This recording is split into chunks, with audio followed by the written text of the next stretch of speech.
says I'm live all of a sudden, and now all of a sudden it's working.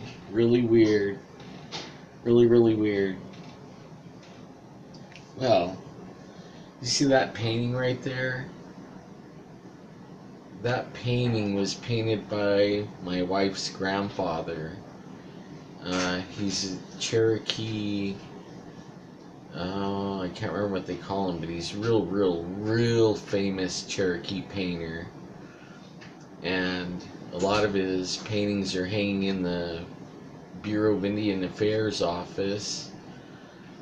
Some of the casinos in Oklahoma that the Cherokee have. But that's one of the paintings that he did. We don't really have a painting. All we have is prints. It seems to be working all right now. I mean, all of a sudden, I don't know what it is. I hadn't. The router reset itself, and I tried like several times to go back on, but it just wouldn't let me on. It kept on saying that I had a really bad signal.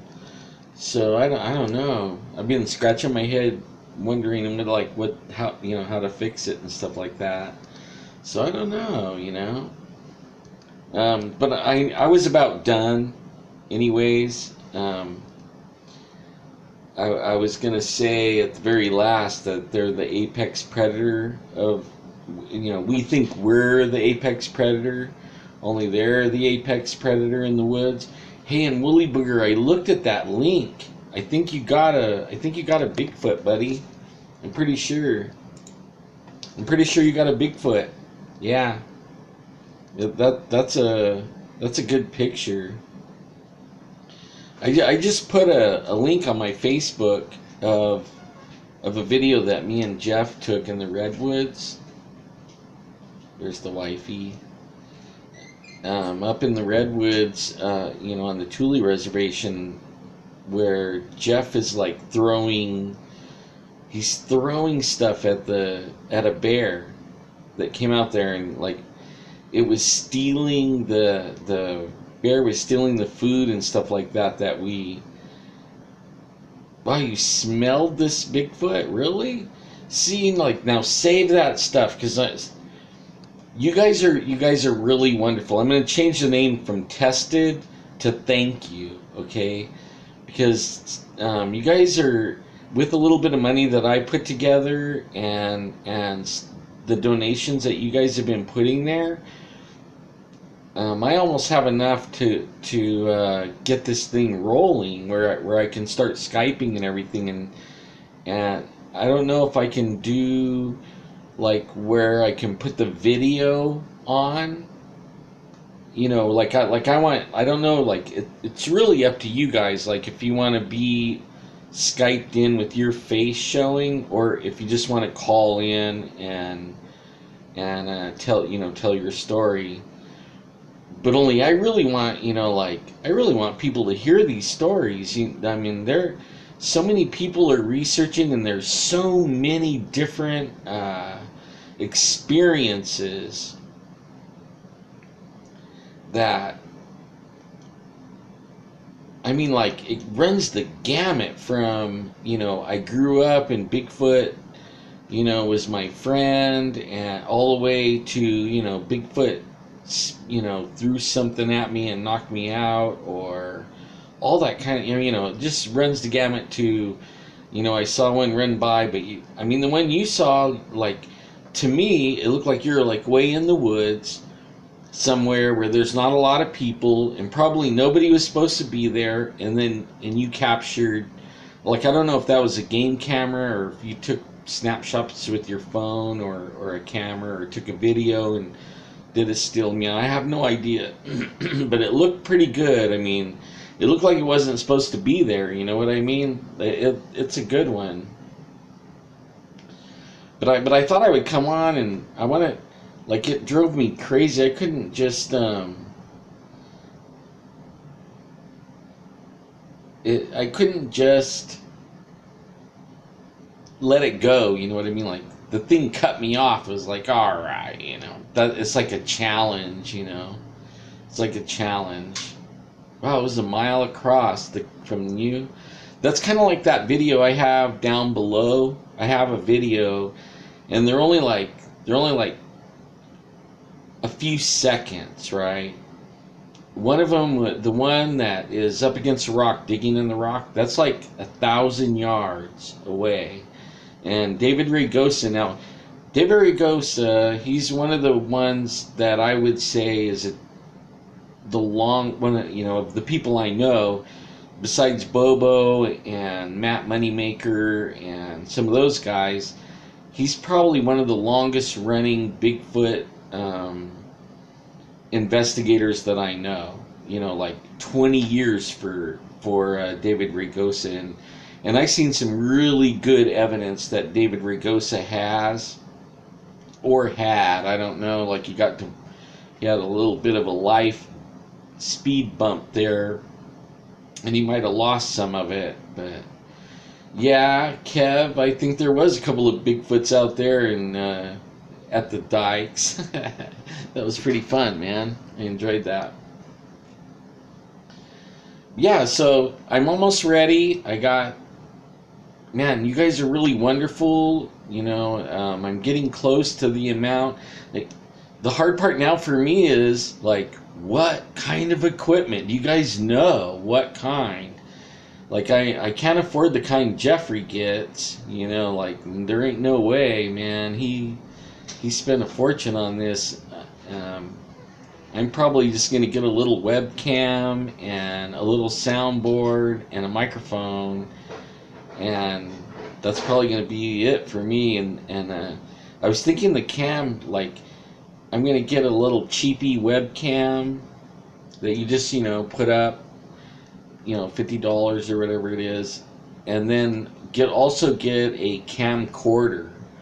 So I could actually use the camcorder for, doing the live thing if I need two cameras. And I could take it out, like when like me and Kev were way out at the dikes the other night. I could take it with me, and because my other camera burned out, it's old, and even the Windows doesn't even recognize the video anymore. So, I don't know what to do. So I'm thinking like a camcorder, a webcam, a microphone, and an audio mixer, and that'll be pretty much it, and some software so that I can, if people want to Skype, and I could capture the Skype and bring their face on. Man, that went by too fast. I didn't get to see what that said. Darn. And I don't know how to save the chat. I looked all over while I was trying to work to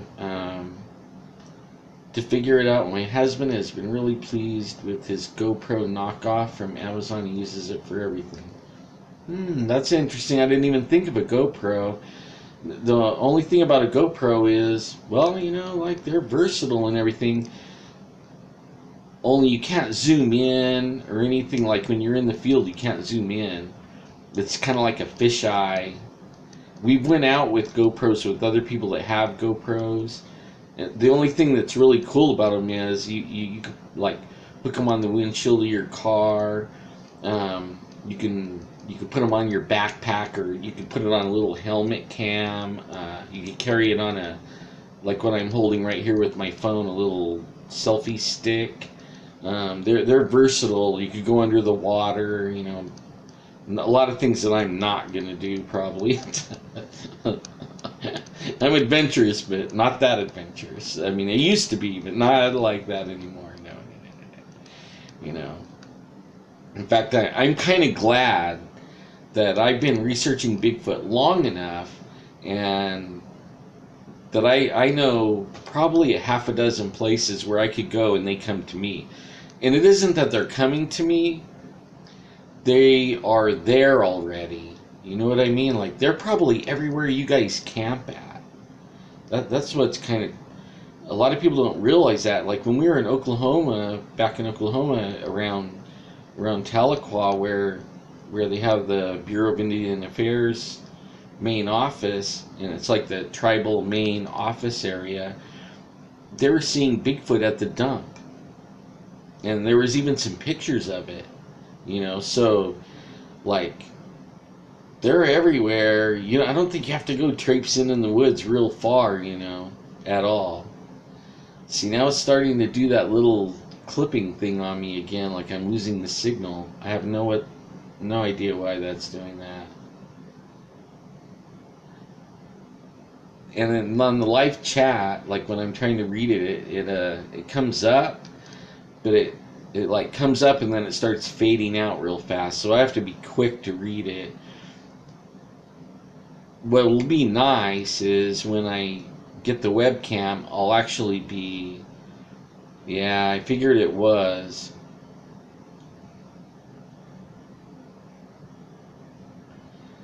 Yeah, I used to be an expert.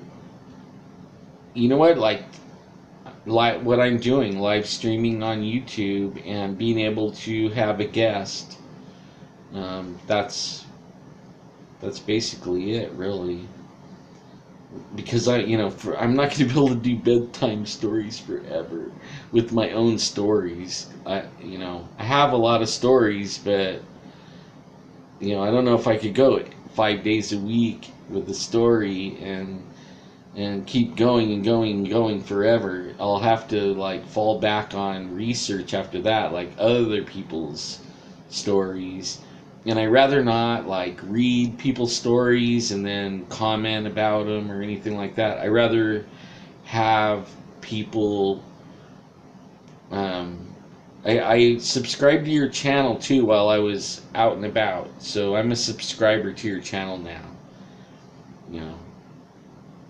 And I watched that video, and I wanted to watch some more videos, only I was too busy trying to fix the router.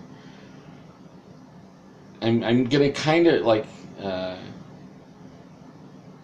there is a lot out there, and all different price ranges. Like you could spend $5,000, like, psh, or all the way down to like 100. But I have a feeling the 100 isn't gonna get you anywhere like fast. You know what I mean? Like, I'm on a $60 camera right now and a selfie stick somebody gave me, and I'm having problems. Yeah, but only not bad for, hey, not bad. I mean, I'm on and telling stories, and I hope John fell asleep. I hope you did, buddy, man. I was really getting ready to go to bed. I only had like a few hours sleep, and I was just checking my Facebook, and bam, John pops up and says, tell a story, any story. I'm having a hard time going to sleep. And he's really having a hard time right now, and he really needs prayers. And my daughter needs prayers, so like, pray for my daughter, pray for John, and if any of you guys need prayers, put them in the comments. We'll swap prayers. I know some people don't want to hear all that, but only they work. Prayers work. You could go in there and look at the research. Even the doctors tell you prayers work. Opposed to people that don't get prayers, to people that do get prayers, they work. Okay, like the people that get prayers, they get better faster and stuff like that. You can just keep up to date with the latest knockoffs instead of investing in one piece of equipment. Faded. I can read fast, but not that fast when I'm this tired. You know what? This is really fun. I like it. It's like I'm hanging out with you guys. When I get the webcam, I'll be able to be in chat. You know what I mean? I'll have it on the computer, and I'll be in the chat instead of on the phone. I thought about like trying to put my tablet. Like I don't even know if I can. I don't even know. I never tried like going to my YouTube channel and seeing if I could see the I didn't even think of that. I was worried about like busting myself off the internet. You know what I mean? Oh, hey, I'm live. I better turn down the... How about that? I think I can see it. Ooh, I can. New, easier moderation. Wow, can you see that? Hey! Cool, huh?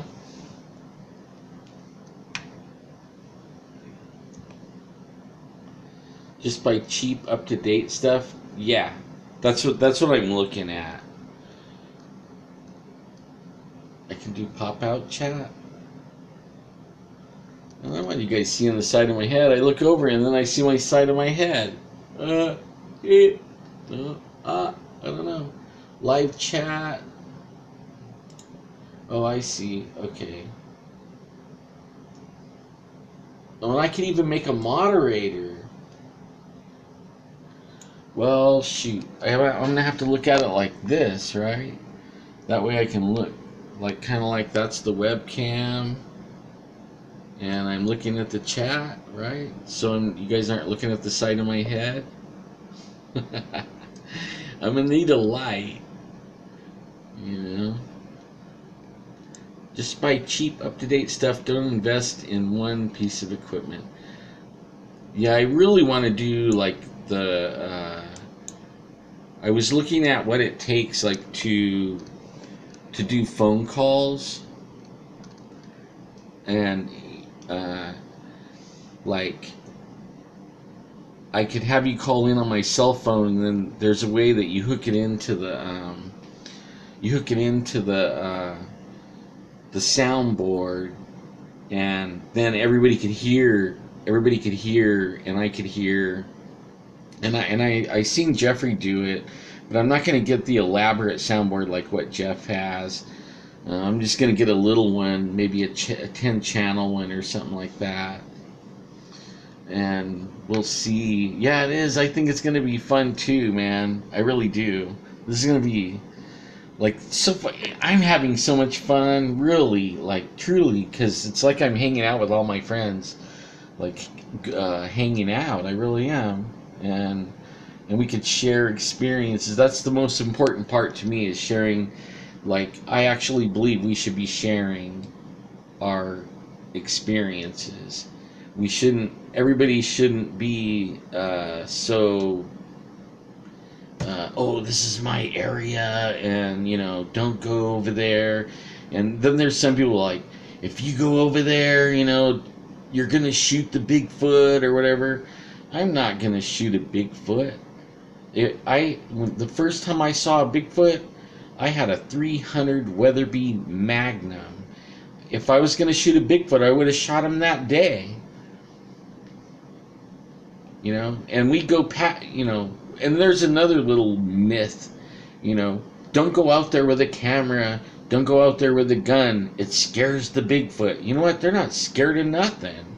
They're not scared of guns, they're not scared of cameras. They mess with us. They throw stuff at us, they scream at us. I mean, and we're packing 44 Magnums, you know, like, come on, people, like, get real here. I actually believe a 44 Magnum isn't going to stop it. You know, he's going to have you by the neck and hurt you. You might get a shot at him, but he's going to hurt you before you could even before you clear the holster. That sucker's going to have you, you know what I mean? Like, if he really wanted to. So, yeah, and some of those Bigfoots are mean and nasty. There's lots and lots of people disappearing. And I also don't think they need protection. I mean, if they needed protection, there would be a bunch of dead ones by now. Now, if they start piling Bigfoots up somewhere, you know, like people are dragging them in left and right, now we better start protecting them guys. You know what I mean? But only I don't see that happening all the time. Do you? I mean, how many dead Bigfoots have you seen yet?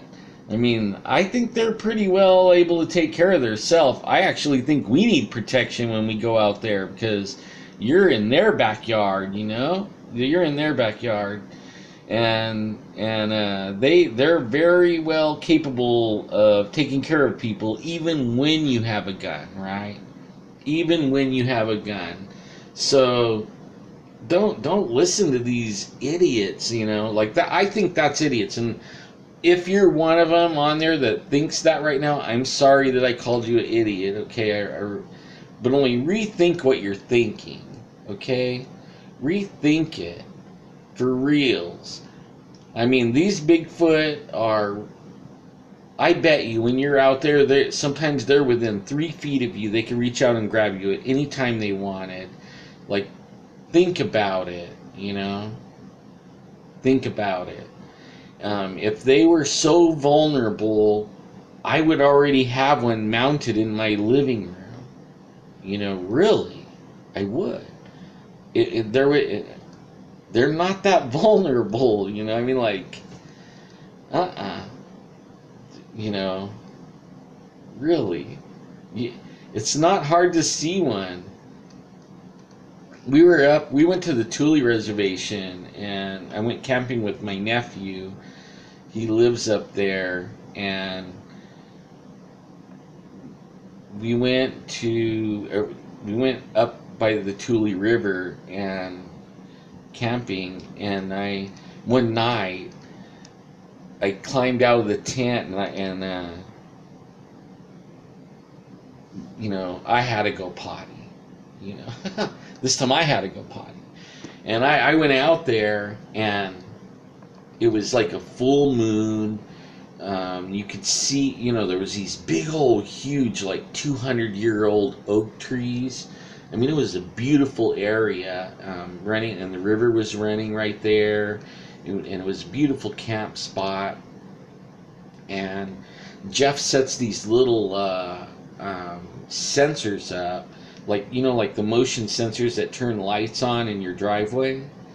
Well, he sets those up, and all around the tent, like, I don't know, 20 feet or so around the tent.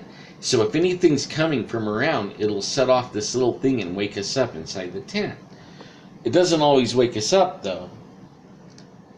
Well, I get out, and I gotta go pretty bad, and I don't really want to get out because it's cold, but only, I gotta go. So I get out, and then as I'm walking, I don't want to go right in front of the tent where everybody walks. So I'm walking out there, and then I realize that I'm right next to the sensor, and if I go one step further, I'm gonna set it off, right?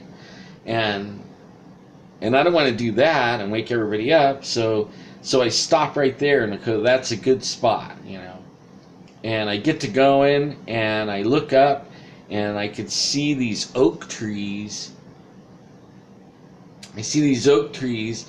And in the shadow of the oak tree, and behind it is the moon is lit up the landscape behind it, so I could see the full silhouette of this thing, right? And it's only probably 80 feet away, 50 feet. I mean, it's only like, I don't know, in yards, I would say like 35 yards. Not far. Not far. It is not far. And it's standing there, and it's doing this. And it was huge, massive, big, And oh my God, I peed all over my feet. I was tripping all over myself trying to get back in the tent. I got back in the tent and crawled in the sleeping bag and covered up my head. And then I hear my nephew, the one that lives up there, he gets out of the tent, and I guess he goes like the same direction I do, right?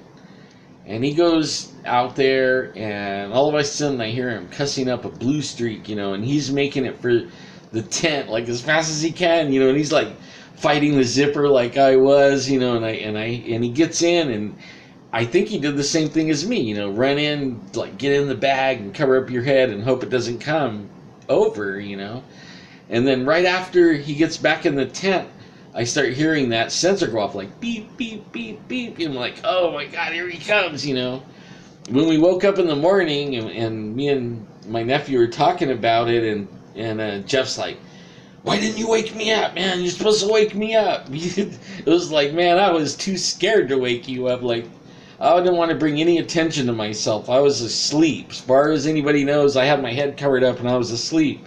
But I really wasn't asleep. But oh man, it was scary. It was really scary. But yeah, the Bigfoots can take care of themselves. Believe me, they can. Otherwise, we would have stacks of them someplace, like deer, bear, or whatever. We would be stacking them up. They're way smart, man. Way smart. Well, it was. I didn't realize you guys are as bad as me, man. Staying up all night. Let me see. Yeah, Tennessee. That's where all my family's from. Tennessee, back there. We have some forest named after my family. The DeSoto National Forest. You guys heard that one over there? Yeah. I know it's almost time for me to med up. Really, I'm like almost 2 hours past. My doctor told me not to take the meds all at the like at the same time every day, because your body will start screaming for them a little while before it's time for him to take them. So it's like change up the time for when you take them, so that your body doesn't get used to like a timing of stuff. So yeah, man, this is pretty cool. I didn't know that I could look at the chat like that. I'm glad I came on here and tested this out. You know. Yeah, how many? Like, what time is it? So it's gonna be like 3 in the morning over there, right? Yeah, you guys are real night owls. I guess this is like real bedtime stories for you. uh,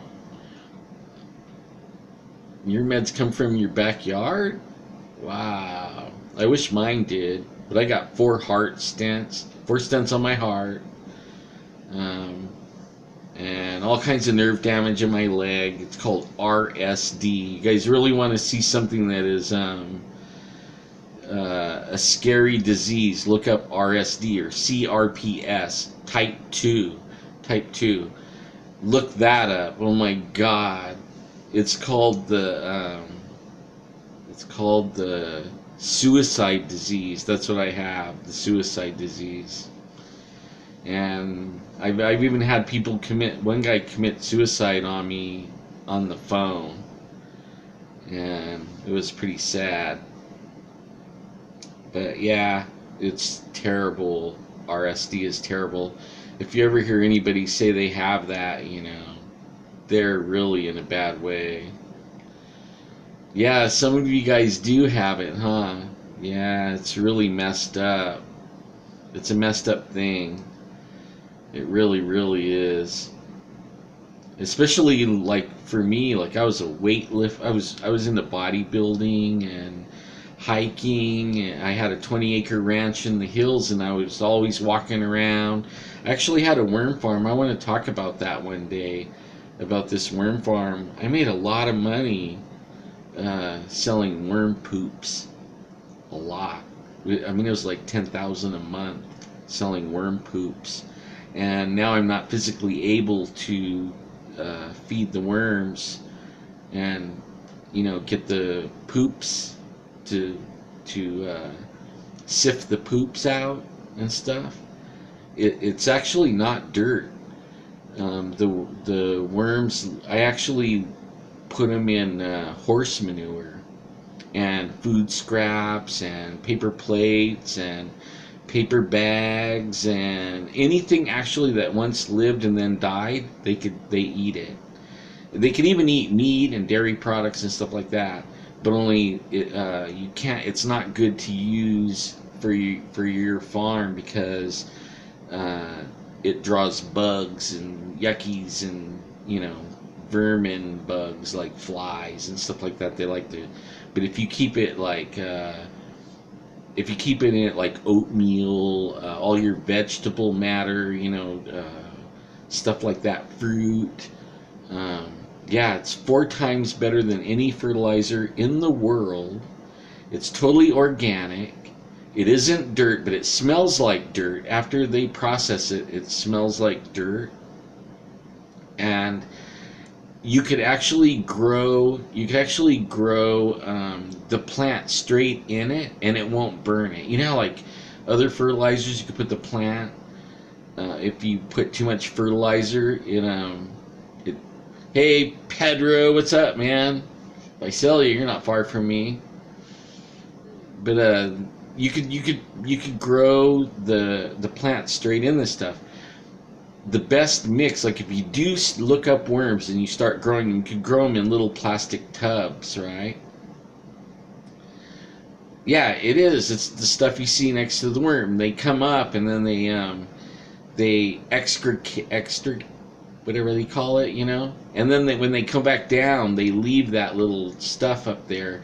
So what they do, they love compost. You can put them right in there after the compost does the heat, because if you have a big enough compost pile, um, where you know how it heats, long as they have a place to go to get away from the heat, where they won't cook, they'll live in it. But they love already heated compost pile, right? And good night. We'll see you, man.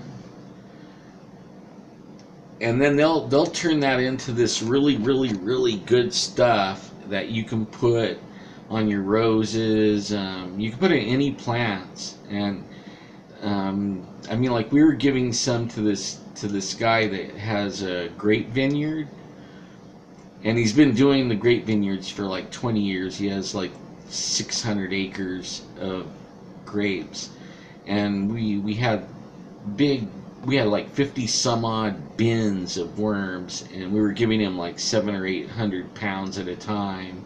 Like in cubic yards, it would be like 6 cubic yards, and he was spreading it only on a part of a row of his vineyards. And when the spring hit, and the shoots are coming out, and all the was starting to make little grape bundles, or what do you call them, grape things. He's like, you have to come and see this, man. You have to come and see this. He was like, you're gonna, and I already knew it was like amazing, but he's like, you have to see this. So then when we go out there, here's all these grapes and it looks like they're barely starting to get little leaves, buds on them, where they're starting to get the little leaves. And then there's this one section where he was putting the castings on it, and it looked like it was already, I mean, they had big old leaves and those tendrils or whatever they call it coming off of it, and little bunches of grapes all underneath already. And all the rest of them look like they're just barely budding, and these were just like... And then when it came, like right before harvest, he came and got us again, and we were looking at it, and in the other grapes, you could see the light filtering through the grapes and hitting the ground and stuff, and you could see the bunches of grapes underneath. And then when you went over to where the castings were, the leaves were so dense, it was like you couldn't see through it. And then when you went under there, these big old huge giant bundles of grapes were under there, like big grapes, fat ones, and he gave some to us, and oh man, it was impressive. Only then I got hurt. Can't do it anymore. I mean, it was selling itself. I kind of sold it like drugs. I would give people a bag. Let's say, here, give them a little baggie of it and say, here, try this, man. Try this good stuff right here. And tell them how to use it on their plants. And then when they come back, it would be like, I'm not giving it away for free. You want a big bag or a little bag? So I was selling it kind of like drugs. Yeah, I've been actually talking to Heidi off and on. We've been talking about cooperating on something, like figuring out what to do. Like, so I don't know. It'll be fun to hang out with Heidi. She's really fun. She's interesting and really a nice girl. Like she's cool. I've known Heidi a long, long, long time. In fact, I even read a lot of her stuff before I even knew her. When the internet first came out, I was working in the casino and I was the network admin, and I had this little office with all these monitors of, keeping the pulse of the casino. And I had the only line out, and Heidi had one of the first websites, really decent websites on paranormal at the beginning, at the start of the internet, and talking about the Hat Man, and she was actually channeling this little alien guy. I can't remember his name, but it was really interesting stories. It was a long time ago. It was like 99, 98, somewhere in there. Well, you guys, it only like glitched on me one time. It looks like it's gonna be fine. I don't. Maybe everybody went to bed in here, and they're not tying up my router. I rebooted the router and everything, and so we'll have to try it again tomorrow. I'll tell another story tomorrow, and you guys have a really, really good night. I hope you had a good weekend. I hope you have a good sleep if you can. And if you work, I hope it ain't a hard day that you did. I hope you get enough sleep that you can work, Anyways, scroll up to where? How far? Tomorrow is study day for the last midterm? Huh? Is that it? When I'm writing a paper between working full time, this helps me. Yeah. Well, you sound like me. You got a lot of irons in the fire there, huh? Yeah. Well, I'll be like cheering you on, because you just keep on doing that, because you could be whatever you want to be, and you just keep on studying. You'll make it. You will make it if you just keep on going. Believe me. There is the biggest, what would you say, barrier? The biggest barrier is your own self. The first time that you say you can't, even though really you can, the first time you say you can't and you believe you can't, you can't. You know what I mean? Like, your brain will not let you, because you told yourself you can't, and it believes what you tell it. So, like, if you can't do it, you can't do it. And I never say that. I never say I can't. And my body's the one that stops me now. Like, I can, and I keep on going until my leg starts falling off. There's like, seriously, I have to get in a chair and sit down, but otherwise, there's no can't in my vocabulary usually. Scroll up to message at Heidi. Oh, you got a message from Heidi. Is Heidi in here? She stays up late. We chat late. We really do. Yeah, I'm not really like afraid. I'm not really I think this is gonna grow and everything, and I'm not doing it for the money or anything like that. I think that's the difference to a lot of people. They are doing it for the money, and they want to get a bazillion viewers. I have a feeling like by default I'll get like quite a few viewers, just because I'm having fun and I'm trying to be real and not fake. like everyone else. That, I mean, everybody's trying to be something they're not, it seems like to me, on the internet. And Heidi's like one of the ones, she's not being somebody she's not. She's Heidi, you know what I mean? And it's fun. Hey, I mean, me and her, we sit and chat until 3 in the morning my time sometimes. So I know it's like 6 in the morning where she is. And I don't know how she does it sometimes. Wow. I'm sure it will. And I think as the quality gets better and I'm not shaking the thing and I get excited and all of a sudden I'm like moving the phone all over the place, and, you know, it has a delay. It's kind of funny. I see myself turn my head and move the phone, and then I see it on the screen. This is cool. I can watch the chat though. Well, I'm gonna let you guys go because really I got to go take some meds, and I really am ready to drop out. The last 3 days I've only had like 2 hours sleep each night, so it's starting to play on me. Really is. And we'll see you guys, man. You guys take care, and I'm praying for you, and I love all of you. I do.